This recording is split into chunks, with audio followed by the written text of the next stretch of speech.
হযরত ওমর আবু হুরায়রাকে ডাক দিয়ে কয়, জানো না হাসরের ময়দানের বয়ান নবী করেছেন কেমন? নবী কান্না করেন আর বলেন, ও আয়েশা, হাসরের ময়দানে তো ভয়ঙ্কর হবে, আমি নবী ভয় কান্না করতেছি।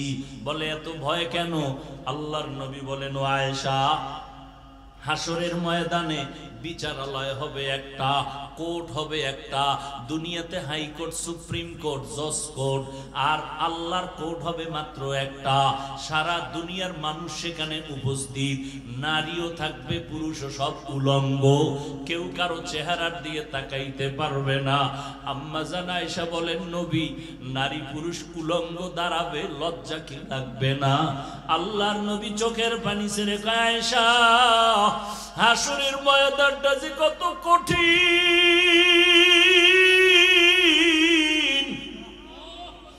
একদিকে সূর্যের গরম, অপরদিকে জাহান্নামের আগুনের গরম, আর একদিকে আমার মাওলা পাকের কুদরতি রাগান্বিত আওয়াজ, লিমানিল মুলকুল ইয়াউম লিল্লাহিল ওয়াহিদিল কাহ্হার। আমার মাওলার কুদরতি আওয়াজে হাসরের ময়দানটা থরথর করে কেঁপে উঠবে, মানুষগুলো বেহুশ হয়ে যাবে। ওদিকে জাহান্নামের চিৎকার, ও আল্লাহ, গুনাহগার বেনামাজি গুলো কই, তাড়াতাড়ি আমাকে দাও, আমার পেটে বড় ক্ষুধা, বেনামাজি গুনাহগার গুলো আমার পেটে দিয়া দাও। আল্লাহ বলবে, এ ফেরেশতারা, জাহান্নামের পিছনে ধইরা রাখ, সামনে যদি আসে আমি বিচার করতে পারবো না। ৭০,০০০ ফেরেশতারা ৭০,০০০ শিকল লাগাইয়া জাহান্নামের গলায় পেঁচাইয়া ধইরা রাখবে, ধইরা রাখতে পারে না। ৭০,০০০ শিকল লাগাইয়া এক একটা শিকলের গোড়ায় গোড়ায় ৭০,০০০ করে ফেরেশতা টানিয়াও ধরে রাখতে পারে না। এমন একটা অবস্থা হবে হাসরের মাঠ। এরে আল্লাহর বান্দারা, বড় কঠিন হালাত হবে। ওই সময় আমার উম্মতেরা, নবী বলেন, পাগলের মতো দৌড়াবে।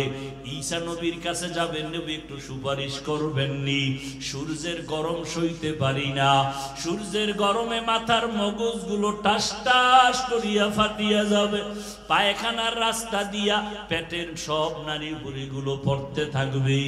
মুসা নবী বলবে, আমি পারবো না। ঈসা নবী বলবে, আমি পারবো না। ইব্রাহিম নবী বলবে, আমি পারবো না।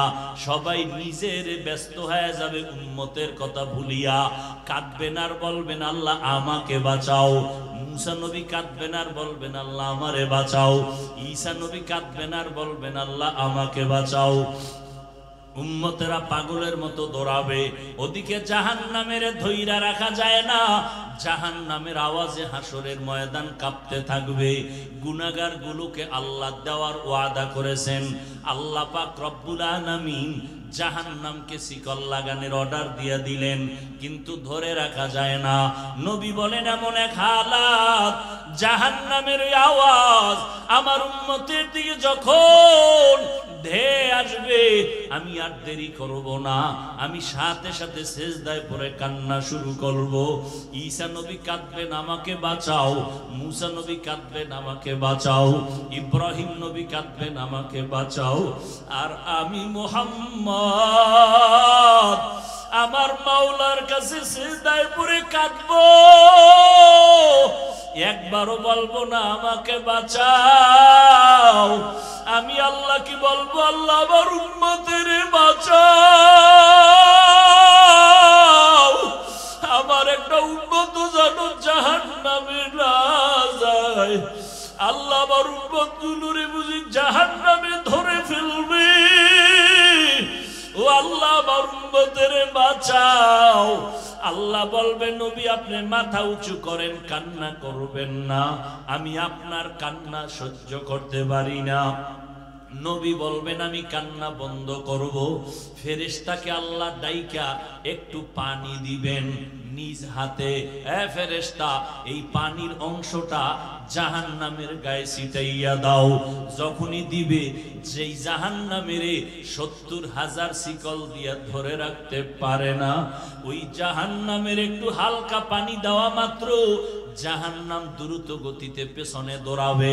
এইবার ফেরেশতারা বলবে, আল্লাহ এতক্ষণ ধইরা রাখতে পারি না শিকল লাগাইয়া, এখন তুমি কোন দরবারের কোন বরকতের পানি দিলা?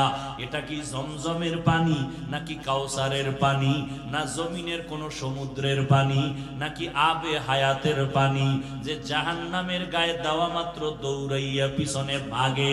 আল্লাহ বলবেন, ও ফেরেশতা, এটা জমজমের পানিও না, কাউসারের পানিও না, এই পানি আবে হায়াতের পানিও না।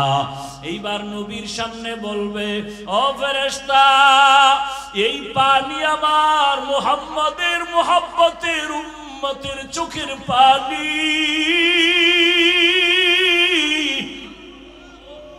মুহাম্মাদের উম্মত গোপনে গোপনে কাঁদতো, তাহাজ্জুদের নামাজে কান্না করত, ওই চোখের পানি ছিটাইয়া দিলাম।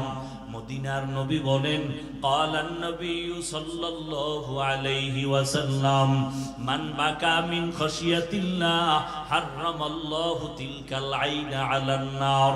জাহান্নামের আযাবের ভয় এক ফোঁটা চোখের পানি যদি কেউ ছাড়িয়া দেয়, আল্লাহর নবী বলেন তার উপরে জাহান্নামের আগুন হারাম হয়ে যাবে। ও আল্লাহর বান্দারা, ও যুবকেরা, আজকে তাকাইয়া দেখো, মা বাবার সামনে সন্তান অন্যায় করিয়া শাস্তির ভয়ে যদি কান্না করে, কান্না করলে মা বাবার মায়া বাইরা যায়। ওই উস্তাদের শাস্তির ভয় ছাত্র যদি কান্না করতে পারে, আল্লাহর আযাবের ভয় কি তুই কম? তোমার দিলটা এত শক্ত কেন রে বাবা? তোমার দিল কি পাথরের থেকেও শক্ত হয়ে গেল? আল্লাহ তাআলা বলেন, কিছু কিছু মানুষ আছে, এদের দিল যেন পাথরের থেকেও বড় শক্ত।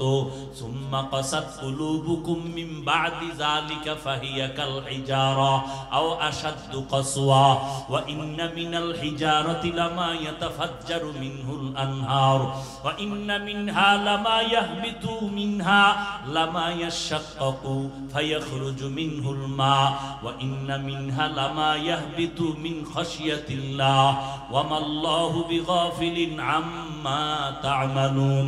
ও সিলেটের মানুষ, তোমরা পাহাড়ের দিকে তাকাইয়া দেখো, আল্লাহর আযাবের ভয়ে কিছু কিছু পাথর আছে, পানির নহর জারি করিয়া দিছে, এরা পানি দেয় না। আল্লাহর কোরআনের আয়াত কয়, এরা কান্না করে করে নহর প্রবাহিত করেছে। আল্লাহর আযাবের ভয় এমন কিছু পাথর আছে, টপকাইয়া টপকাইয়া টপকাইয়া পানি পড়ে, ওরা আল্লাহর ভয়ে কান্না করে, কোরআনের আয়াত। আবার কিছু পাথর আছে, আল্লাহর ভয়ে কান্না না করলেও লাফায়, যেই পাথর দর্জনে দরিয়াও উঠানো যায় না, ওই পাথরটা দেখবা আজকে এক জায়গায়, কালকে আর এক জায়গায়। পাহাড়ের চূড়ায় ছিল, এখন নিচে, আবার অন্য সাইডে। এরা পাথরগুলো মাওলার ভয়ে লাফালাফি করে, চিৎকার দেয়, কিন্তু চিৎকারের আওয়াজ আমরা শুনতে পারি না। আজকে তুমি প্রশ্ন করো, কোরআনের বয়ানে বৈশা আল্লাহ ওয়ালাদের বয়ানে মানুষ কেন চিৎকার দেয়? ওরে জাহান্নামের আযাবের বয়ান যদি খেয়াল কইরা কেউ করে আর শুনে, ও তো কলিজা ফাইটা চিৎকার দিয়া মরিয়া যাওয়ার কথা। একটা পাথর যদি লাফায় কান্না করে, মানুষ কেন কান্না করবে না? ও মানুষ, ওই পাথর থেকেও কি তোমার অন্তর শক্ত? আল্লাহর আযাবের ভয়ে যদি পাথর কাঁদে, তোমার গুনার কারণে কি একটা ফোঁটা চোখের পানি আসবে না? অন্যায় করিয়া যদি মা বাবার কাছে সন্তান কান্না করে, মা বাবার মায়া বারে দোয়া করিয়া মাফ করিয়া দেয়। উস্তাদের সামনে ছাত্র কান্না করলে মায়া বারে। যদি বান্দা ওই মা বাবা আর ছাত্র উস্তাদের থেকে আল্লাহর মায়া কি কম? যদি তুমি কান্না করো, আমার মাওলার মোহাব্বত কেন বাড়বে না? একদিন মূসা নবী পাহাড়ের পাশ দিয়া যাইতেছে, আল্লাহর সাথে কথা বলবে। হঠাৎ তাকায় দেখে একটা পাথর কান্না করে, নহর জারি করলো। মুসা নবী বলে, এ পাথর কেন কান্না করো? পাথর বলে, নবী মুসা, আল্লাহ বলছেন পাথর দিয়ে নাকি জাহান্নামের আগুন জ্বালানো হবে, এই ভয়ে কান্না করি। আল্লাহকে একটু জিজ্ঞাসা করবেন, আমারে আমার মাওলায় মাফ করবেনি? মুসা নবী আল্লাহর কাছে চলে গেলেন, কথা বললেন উপত্যকায় বসিয়া। এরপরে বিদায় হচ্ছেন, আল্লাহ নিজে বলেন, ও মুসা, পাথরের কথা কি তুমি ভুলিয়া গেছো? হ্যাঁ আল্লাহ, ভুলে গেছি। যাও, পাথরের যাওয়ার বেলায় বলে দিও আমি পাথরের মাফ করে দিয়েছি। মুসা নবী যাওয়ার বেলায় পাথরের ডাক দিয়া কয়, পাথর আর কান্না করিস না, আল্লাহ তোকে মাফ করে দিয়েছেন। পাথরকে এই কথা বলে মুসা নবী চলে গেলেন। কিছুদিন পর ওই পথ দিয়ে আবার রওয়ানা।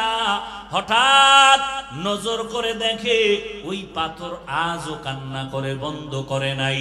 আল্লাহর নবী মুসা বলে, এই পাথর, এতদিন তো কান্না করেছিলি জাহান্নামের আযাবের ভয়ে, আল্লাহ তো মাফ করে দিয়েছেন, এখন কেন কান্না করো? পাথর ডাক দিয়া কয়, নবী মুসা, এতদিন আমি কান্না করার পর আমি বুঝতে পেরেছি আমার মাওলার কাছে কান্না বড় মায়ার, বড় প্রিয়। এতদিন আমি কান্না করে বুঝলাম আল্লাহ কান্না পছন্দ করেন, এই জন্য আমি এতদিন কাঁদছি জাহান্নামের ভয়। এখন আমি কান্না করি আল্লাহর মোহাব্বত বাড়ানোর জন্য। ওমরে ফারুক কান্না করে, ভাই আবু হুরায়রা, হাসরের ময়দানে আল্লাহর সামনে কেউ কথা বলার সাহস হবে না। ওই সময় জাহান্নামের আওয়াজ, মানুষগুলো পাগলের মতো হয়ে যাবে। আল্লাহ যদি ঘোষণা করে সব মানুষ জান্নাতে যাবে, একজন মানুষ জাহান্নামী হবে, আমি ওমর ভয় পাইতেছি ওই জাহান্নামী আসামিটা আমি ওমর হয়ে যাই কিনা, এই ভয়ে কান্না করতেছি। ও আল্লাহর বান্দারা, ও যুবক, পর্দার আড়ালের মা বোনেরা, ও বৃদ্ধ বাবাজিরা, আমি এতক্ষণ আপনাদেরকে যে কথাগুলো শুনাইলাম, আমি কিন্তু একবারও বলি নাই আমার মতো পাঁচকল্লি টুপি সবাই মাথায় দাও, না হয় গুনাহ হবে। একবারও বলি নাই, বলবো না। আমি কওমি মাদ্রাসায় পড়েছি, একবারও বলি নাই কওমিতে না পড়লে তুমি জাহান্নামী, বলি নাই, বলবো না। আমি তাবলীগের লাইনের সন্তান, একবারও কিন্তু আমার কলিজার একটা যুবকেরও বলি নাই তাবলীগ যদি না করো জাহান্নামে যাইবা। আমি আহলে হক পীর মাশায়েখের লাইনের সন্তান, একবারও কিন্তু বলি নাই পীরের কাছে না গেলে তুমি জাহান্নামে যাইবা। তাহলে আমি কি বললাম? তোমাকে এই কথাও বলি না, এ যুবক, স্কুল কলেজ বাদ দিয়া আমগো মাদ্রাসায় এসে বড় হুজুর হও, তাও কিন্তু বলি নাই। কি বলতে চাই? দুনিয়ায় যতদিন বেঁচে থাকবারে বাবা, গোলামি করবা আমার আল্লাহর, আদর্শ মানবা মদিনাওয়ালা নবীর। স্কুলে পড়া নিষেধ না, যারা স্কুলে পড়ো আলহামদুলিল্লাহ, কলেজে পড়ো আলহামদুলিল্লাহ, দোয়া করে গেলাম। ডাক্তারি পড়ো, ডাক্তার হয়ে যাও। ইঞ্জিনিয়ারিং পড়ো, ইঞ্জিনিয়ার হও। তবে বেয়াদব হইবা না। তোমার ব্যবহারে যেন কোনো আলেমরা কখনো কষ্ট না পায়, তোমার ব্যবহারে যেন মা বাবা কখনো কষ্ট না পায়, তোমার ব্যবহারে এলাকার মুরব্বীরা যেন কষ্ট না পায়, তোমার ব্যবহারে কোনো মানুষের অন্তরে যেন কষ্ট না পায়। কষ্ট পাইলে বরদোয়া আসবে, বরদোয়া যদি আসে জীবনে সফল জীবন লাভ করতে পারবা না। অতএব সবার সাথে ভালো আচরণ করবা, আল্লাহর কোরআনটা পড়বা, পাঁচ বেলার নামাজ ঠিক মতো পড়বা, মা বাবার দোয়া ছাড়া চলবা না। মা বাবার দোয়া ছাড়া আমিও চেয়ারে বসতে পারি নাই, মা বাবার দোয়া ছাড়া তুমিও পরীক্ষায় পাশ করো নাই। ওই মা বাবার দোয়া নিও, আলেম ওলামা পাইলে দোয়া চাইও, পরামর্শ নিয়ে চলিও রে বাবা। তোমার মতো যুবক জীবনে মাদ্রাসায় পড়ে নাই, স্কুল কলেজে পড়িয়া 5 ওয়াক্ত নামাজি আছে না নাই? তুমি কেন পারবা না? এখন থেকে তৈরি হয়ে যাও, আল্লাহর ভয় অন্তরে জমা করো। স্কুলে পড়ো, কলেজে পড়ো, মনেরে বুঝাও, ও মা যুবকগণ, আমার মতো যুবক স্কুল কলেজে পড়িয়াও যদি নামাজ পড়ে আমি কেন পারবো না? আমার মতো যুবক যদি র্যাব, আর্মি, পুলিশ, বিডিআর এর চাকরি করে নামাজ পড়ে আমি কেন পারবো না? তোর মতো কত যুবক এই দুনিয়ায় জন্ম নিছে, আজ পর্যন্ত চোখ দিয়া সূর্যের আলো দেখতে পারে না, অন্ধ। মাওলায় যদি তোরে অন্ধ বানাইতেন, একটু চিন্তা কর কেমনে মোবাইলে নাচ গান দেখতি। একবারও চিন্তা করো না? এক সময় চিন্তার সময় আসবে, বসে বসে কান্না করবি, চোখের পানি মুছার লোক পাবি না। মাও ধিক্কার জানাবে, বাবাও ধিক্কার দিয়া বলবে, এত একটা বড় সন্তান, তোর পিছনে জীবনের রক্ত ক্ষয় করলাম, টাকা পয়সা ব্যয় করলাম, কম করি নাই, আজকে তোর থেকে কোনো উপকার পাইতেছি না, লেখাপড়াটাও ঠিক মতো করলি না, মানুষের সাথে ভালো আচরণও করো না, যার সাথে দেখা হয় সবাই তোর নামে অভিযোগ দেয়, তোর ব্যবহার ভালো না, তোর সালাম নাই, কারো সাথে কালাম নাই, অভিশাপ আর অভিশাপ। মুরব্বীরাও তোরে অভিশাপ দেয়, মা বাবাও অভিশাপ দেয়, আলেমরাও অভিশাপ দেয়, শিক্ষকের সাথে বেয়াদবি সেখানেও তোর অভিশাপ। এই অভিশপ্ত জীবন নিয়ে দুনিয়াতে কেন আইলি রে যুবক? অথচ তোর মতো যুবকের দ্বারা পুরা জমিনটা আলোকিত হবে, তোমার আদর্শ দ্বারা সমাজ আদর্শবান হবে, তোমার নেতৃত্বের মাধ্যমে এই জমিনটা সুপ্রতিষ্ঠিত হবে, মানুষের কল্যাণে কাজ আসবে। আমার নবীদার 1000 বছর আগে বলে গেলেন, বুড়ারা আমি মুহাম্মদের বিরোধিতা করেছে, যুবকেরা আমি মুহাম্মদের উপকার করেছি। এরে যুবক, কয়দিন আর বাহাদুরি করবা? আল্লাহ তাআলা বলেন, ও দুনিয়ার মানুষ, মুমিন যারা, তোমরা জাহান্নাম থেকে নিজেকে বাঁচাও, তোমাদের আহালকে বাঁচাও। আব্বা আম্মা যারা আছেন, জাহান্নামের আগুন থেকে নিজেকে বাঁচাবেন, এরপরে আপনার সন্তান আহালকে বাঁচাবেন। স্বামী যারা আছেন, আপনি জাহান্নামের আগুন থেকে নিজেকে বাঁচাবেন, এরপরে আপনার স্ত্রীদেরকে জাহান্নাম থেকে বাঁচাবেন। ও শিক্ষকগণ, আপনারাও জাহান্নাম থেকে বাঁচবেন, আর ছাত্রদেরকেও জাহান্নাম থেকে বাঁচাবেন। ও ইমাম খতিব সাহেবরা জাহান্নামের আগুন থেকে নিজেকে বাঁচাবেন, মুসল্লিদেরকেও জাহান্নামের আগুন থেকে বাঁচাবেন। ও দুনিয়ার মানুষ, খবরদার, আল্লাহর কাছে দায়িত্বের অবহেলার কারণে জবাবদিহিতার কাঠগড়ায় দাঁড়ানো লাগবে। ওই দিন আপন কেউ থাকবে না, যারা দুনিয়াতে আপন ছিল তারাও সব আপনার আমার দুশমন হয়ে যাবে। ইয়াউমা ইয়াফিরুল মারউ মিন আখি ওয়া উম্মিহি ওয়া আবি ওয়া সাহিবাতিহি ওয়া বানি। দুনিয়াতে কিন্তু কেউ কারো আপন না। মনে মনে ভাবছিলাম আমার আব্বাজান বুঝি আমার অনেক আপন, আমার আম্মাজান বুঝি আমার অনেক আপন, কিন্তু তাকাইয়া সোনার বাংলায় তাকায় দেখলাম স্বার্থের টানে পড়িয়া মা সন্তানের জবাই করে, সন্তান মা বাবারে জবাই করে। থানায় গিয়া মা বাবার বিরুদ্ধে সন্তান মামলা দেয়, মা বাবা সন্তানের বিরুদ্ধে মামলা দেয়, দেয়নি? এই জমিনের ভিতরে রাতের বেলা মেয়েটারে নিয়ে বাবায় হোটেলের মধ্যে ঢুকছে, ডুইকা কয় নিজের আপন মেয়েটারে, আজকের জন্য তুই আমার জন্য স্ত্রীর মতো। কি ইন্ডিয়ার খবর? ইন্ডিয়ার খবর এটি সোনার বাংলার তাজা খবর।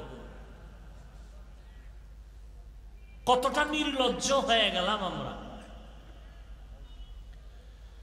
এই জন্য জাহান্নামের আগুন থেকে নিজেকে বাঁচাইও, তোমার আহালকেও বাঁচাও। আপনি নিজে বাঁচছেন, নামাজ পড়েন, রোজা রাখেন, হালাল খান, মিথ্যা বলেন না, কারো হক নষ্ট করেন না, গালি দেন না, বেপরদায় চলেন না, আপনি বাঁচলেন ঠিক, কিন্তু আহালকে যদি না বাঁচান, আল্লাহর কসম হাসরের ময়দানে এই আহালদের কারণে আপনি নিজেও জাহান্নামের আসামি হতে হবে। আহাল জাহান্নাম থেকে বাঁচাবেন, আবার নিজে না বাইচা আহালকে বাঁচাইলেও টিকবে না। নিজে নামাজ না পড়ে অন্যকে নামাজের দাওয়াত দিলে সে নামাজের দাওয়াত কবুল করবে না। ইয়া আইয়ুহাল্লাযীনা আমানু লিমা তাকুলুনা মা লা তাফআলুন। জাহান্নামের আগুন হইল মরার পর কত দূর, তো এখন কি থেকে বাঁচবে? একটা সাপ সামনে, সতর্ক করা যায়, সাপ সাপ সাপ, সাপ সামনে আছে, কিন্তু জাহান্নামের আগুন তো বহুত দূরের কথা, এখন বাঁচবে কিভাবে জাহান্নাম থেকে? মুফাসসিরিনে কেরাম বলেন, জাহান্নামের আগুনে জ্বলতে গিয়া যেই কাজ করে ওই কাজ থেকে বাঁচাও। সে কাজের নাম গুনাহ, শিরক, বিদআত, গুনাহে সগীরা, কবিরা, জুলুম, অত্যাচার, নির্যাতন, নিপীড়ন, হাতের গুনাহ, চোখের গুনাহ, কানের গুনাহ, পায়ের গুনাহ, অন্তরের কল্পনার গুনাহ। গুনাহ থেকে নিজেকে বাঁচাও। যতই বাহাদুরি করি, নমরুদ, ফেরাউন, সাদ্দাদের থেকে বড় বাহাদুর কিয়ামতের আগে আর আসবে? তারা কই? আচ্ছা, ফেরাউনের নাম আমরা নিলে খুব মোহাব্বত করে নেই, আরে কথা বলেন, কেন নেই না? আমগো ঈমানের ঝামেলা আছে, ঠিক না? ফেরাউন বেঈমান এই জন্য। আচ্ছা, ফেরাউনের তো তেমন মারাত্মক কোন বেঈমানের লাইনে দোষ নেই, আমগো ঈমানের লাইনে না দোষ। ওই লাইনে তো ফেরাউন পারফেক্ট, পৃথিবীর শ্রেষ্ঠ টাকাওয়ালা। খুব খেয়াল করেন, পরাশক্তি ওই সময়ে, দাড়ি বড় লম্বা, চেহারা ফুটফুটে গোলাপ। তাহলে বেঈমানেরাও তো একটু মোহাব্বত করার কথা ফেরাউনকে। মোহাব্বত কইরা কারো ছেলের নাম ফেরাউন রাখছেনি কোন বেঈমান? কথা বলেন না কেন? কাউকে বললে রাখবে মনে করেন? বাঙালিরে বললে চিন্তা করা লাগে, রাখতেও পারে টাকার লোভে। যদি বলা হয় 1 লাখ টাকা দিব মাসে মাসে, ছেলের নাম ফেরাউন রাখবা, তো বাঙালির নিয়ে বিশ্বাস নাই, টাকার লোভে কি না জানি করে, ঠিক না? কিন্তু বেঈমানেরা কি রাখবে 1 লাখ টাকার লোভে ছেলের নাম ফেরাউন? কারণ কি? আমরা মুমিনেরা ফেরাউনকে পছন্দ করি না, বেঈমানেরা তো করবে। ওদের গুরু, ওদের লাইনের গডফাদার, কেউ তো নমরুদ নাম পছন্দ করে না। কোরআন শরীফে ওদের নাম না থাকলে জানতো না পৃথিবীর কেউ যে ফেরাউন নমরুদ নামে কিছু হলুমান দুনিয়াতে ছিল। কথা বলেন না কেন? টাকা, ক্ষমতা, বাড়ি গাড়ি, এর মধ্যে কোনো বরকত নাই। আমার মাওলা যদি বরকত না দেন, এরে নবীর আশিক, আজকে অনেকে মনে করে ইসলামের লাইনে চলতে গেলে কি না জানি বিপদ, অথচ ইসলামের লাইনে চলা এত সহজ, এমন সহজ আর কোন ধর্ম নাই। আপনার ব্যবসা বন্ধ করা লাগবে না, চাকরি ছাড়া লাগবে না। আপনি ব্যবসা করবেন, চাকরি করবেন, ওই লাইনে থেকে ইসলাম পালন করবেন, বাধা নাই। স্বাধীন ধর্ম নিয়ে চলবেন, মানুষের ক্ষতি করবেন না, নিজেরও ক্ষতি করবেন না। এরে নবীর উম্মতের দল, আল্লাহ তাআলা বারবার বললেন জাহান্নামের আগুন থেকে নিজেকে বাঁচাও, কারণ হাসরের ময়দানে মানুষ দিয়া আল্লাহ জাহান্নামের আগুন জ্বালাবেন, পাথর দ্বারা জ্বালাবেন। দুনিয়ার আগুন আগুন, জাহান্নামের আগুন আগুন। দুনিয়ার আগুন থেকে জাহান্নামের আগুন হাজার হাজার হাজার তাপমাত্রা বেশি হবে জাহান্নামের আগুনের। দুনিয়ার আগুনগুলো মানুষের উপকারও করে, মাঝে মাঝে ক্ষতিও করে।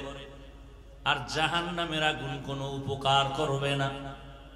দুনিয়ার আগুনের দ্বারা গ্যাস তৈরি হয়, দুনিয়ার আগুনের দ্বারা আমরা খানা পাকাইয়া খাই, দুনিয়ার আগুনের দ্বারা ইটের বাটা জ্বলে না, আগুন দিয়া মানুষের ইট তৈরি হয়, পাথর তৈরি হয়, বিল্ডিং তৈরি হয়।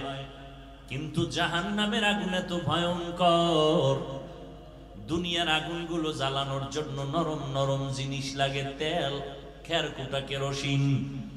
আর জাহান্নামের আগুন এতটাই ভয়ঙ্কর, যেই আগুনটা প্রথম জ্বালানোর জন্য আল্লাহ শক্ত জিনিস ব্যবহার করবেন, পাথর আর মানুষ। এই বান্দা, আল্লাহ বলে নাই তুই জাহান্নামী, তোরে দিয়ে আগুন জ্বালাবো। আমাকেও বলেন নাই, বলছে মানুষ। কোন মানুষ জানা নাই, অন্তরে বড় ভয়, ওই মানুষটা না জানি আমি হয়ে যাই। এই জন্যই তো পৃথিবীর শ্রেষ্ঠ খলিফা ওমরে ফারুক রাদিয়াল্লাহু তাআলা আনহু, যেই ওমর রাস্তা দিয়া চলতেছি, শয়তান ওই রাস্তায় চলে না। কত বড় বীর যোদ্ধা ওমর, কথার আগে তরবারি চলে। নবীর গর্দান কাটতে গিয়া ওমর কালেমাওয়ালা মুসলমান হয়ে গেলেন। সেই ওমর এত বড় দামি হয়ে গেলেন, একদিন তিনি দরজায় তালা লাগাইয়া কান্না করেন। সাহাবী আবু হুরায়রা রাদিয়াল্লাহু তাআলা আনহু বলেন, খলিফাতুল মুসলিমিন, আপনি কান্না করেন কেন? 10 জন সাহাবা জান্নাতের সুসংবাদ প্রাপ্তদের মধ্যে আপনিও তো আছেন। দ্বিতীয় নাম্বার, আপনার ব্যাপারে রহমতের নবী সুন্দর বাণী পেশ করেছেন।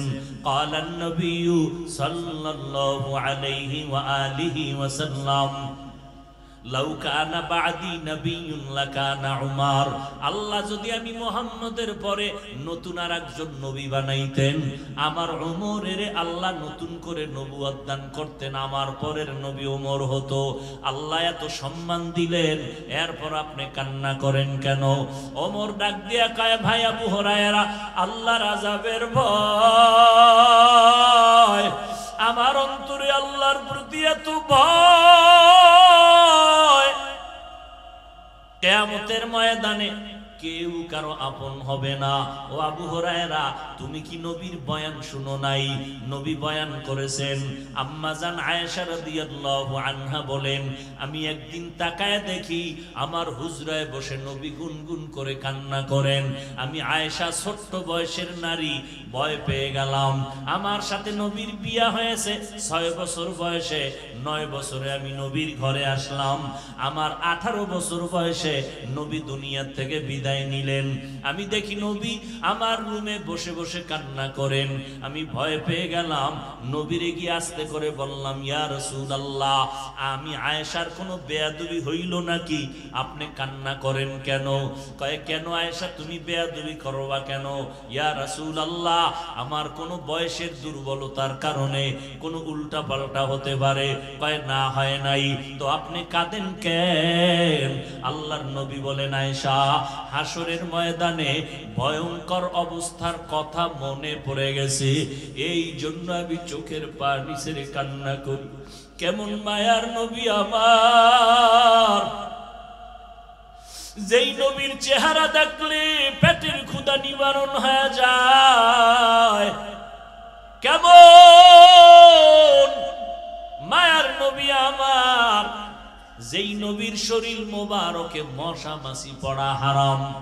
নবী রাস্তা দিয়া হাঁটেন, মেঘের খণ্ড ছায়া দেয়।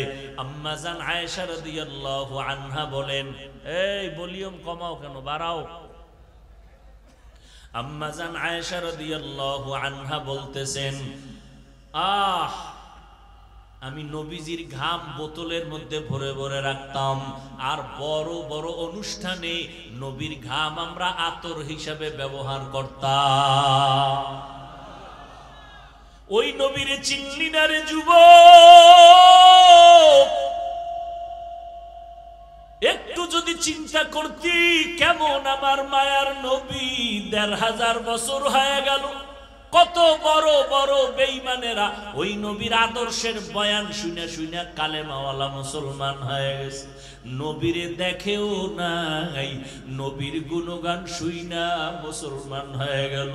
ওই ভারতের একটা সন্তান শিব শক্তি স্বরূপজি অক্সফোর্ড বিশ্ববিদ্যালয় থেকে ডিগ্রি নিল। এরপরে টাকার অভাব নাই, ধনবল জনবল সম্মানের অভাব নাই, কিন্তু আল্লাহর বান্দা এক সময় কালেমাওয়ালা মুসলমান হইয়া তার নামটা রাখছিল ইসলামুল হক। এই যুবকেরা জানো মাইকেল জ্যাকসনের ইতিহাস, ও তো একটা গান গাইলে $1,00,000 পাইতো একটা গানে হাদিয়া, টাকার পাহাড় বানাইয়া। এই গানের শিল্পী মাইকেল জ্যাকসন বলে আমি 150 বছর বেঁচে থাকবো, এর আগে আজরাইলের সাথে মোলাকাত করব না। চিন্তা কইরা রেডি হয়ে গেল, চেহারাটা বাদাই করলো, হাত দিয়া কারো হাতের সাথে টাচ করে না, জীবাণু আসবে ভয়। খানাটা খায় শতবার চেক করে খায়, 20 জন ডাক্তার অল টাইম তারে পাহারা দেয়, একটু কোনো সমস্যা যেন না হয়। এই মাইকেল 150 বছর বাঁচার প্রতিজ্ঞা নিয়ে রেডি হয়ে চলে। যখন মাইকেলের বয়সটা 50-এর কোঠায় চলে গেল, ডাক্তারেরা একদিন খানা দানার পরে চেক করায় খাওয়াইয়া হালকা একটু ঘুমায়, উইঠা আবার প্রোগ্রাম যায়, গানের মজলিসে চলে যায়। মাইকেল একটু হালকা বিশ্রামে চলে গেল, হঠাৎ ডাক্তারেরা পাহারাদার বসে আছে, একটু তাড়াতাড়ি আবার ওইটা প্রোগ্রামে যাবে। অন্য দিনের মতো আজকে উঠে না, মাইকেল ঘুমায় ঘুমায় ঘুমায়। দীর্ঘ টাইম অপেক্ষা করার পর এক ডাক্তার ওই মাইকেলের উপরে টাচ করলো, বডির উপরে টাচ করে দেখে শরীর পুরা পাথরের মতো শক্ত, বরফের মতো ঠান্ডা। চিৎকার দিয়া কয় মাইকেল আর জমিনের মধ্যে জিন্দা নাই। কয় বছর? 50 বছর। এরে আল্লাহর বান্দারা, কয়দিন আর বাহাদুরি করবা? আমি মাগরিবের নামাজের পরে বয়ান করলাম ওই শাহবাগ এলাকায়, শাহবাগ, ওই জায়গায় 3টা যুবক সন্তান। আমি যখন এই শ্রীরামপুরের মাহফিলে প্রথম আসছিলাম, ওরাও কিন্তু এখানে রওনা হয়েছিল। কিছু দূর কাছাকাছি আইসা ওরা গাড়ি অ্যাক্সিডেন্ট হইয়া ওই শাহবাগের 3টা যুবক মারা গেছে জায়গায়, এখানের মাহফিল পর্যন্ত পৌঁছতে পারে নাই। ওই দিন থেকে ওই মাদ্রাসার এলাকার হুজুরেরা নিয়ত করছে হাফিজ সাহেব এলাকায় নিয়ে আসবো। 4-5 বছর মেহনত করার পরে আজকে গেলাম, কলিজা দিয়া দোয়া করলাম। কতটা মোহাব্বত নিয়া ওই যুবকেরা এই শ্রীরামপুরে আসতেছিল, মাওলায় আসতে দেয় নাই, কিন্তু আসার পথে কাছাকাছি আইসা ওরা শহীদ হয়ে গেল। আল্লাহর নবী বলেন, ও দুনিয়ার উম্মতের দল, দিন শিখার জন্য যদি ঘর থেকে বের হও, তোমাদের কদমে কদমে নেক লেখা হয়। যতক্ষণ বসে থাকবা নেক লেখা হবে। তওবা করিয়া যদি বিদায় নেও, আমার আল্লাহ তোমাকে জান্নাতি খাতায় নাম লেখাইয়া উঠায় দিবেন।